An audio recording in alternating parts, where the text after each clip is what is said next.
This week I'm going to be talking about the situation that we're all currently experiencing, which is of course dealing with the coronavirus and how this may affect you as a landlord. So the situation may happen whereby, because of what's going on in the world right now, your tenant doesn't have enough money to pay their rent. And they do ask you if they can have some kind of rent reduction, or indeed if they can have some kind of break. So here's my advice on what you should do in this situation and how we as a business are handling it.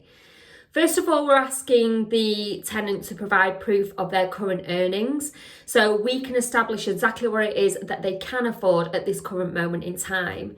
And it's always the best thing just to advise them that this isn't a rent holiday, but what will happen is in the future, once we're all back at work and our lives go back to normal, which we all hope and pray happens soon, then they will indeed owe the rent that hasn't been paid during the time that they have been furloughed from work, or their wages have been cut, or whatever their circumstances may be. What we want to ensure is that our tenants don't get into a lot of debt, because a lot of other bills are not kind of being brought down. So you've got things like council tax, utilities, etc. So they are still having to pay them. So what we want to ensure is that they don't get themselves into debt. They stay on top of their bills, and to establish if indeed they do have the means to pay their rent. While people who are being furloughed, it's taking their wages down 20%. They may indeed not be going out, spending money on socialising, etc. So they're kind of in panic mode and thinking, oh, I can't afford this, when in reality they won't be spending things on social events.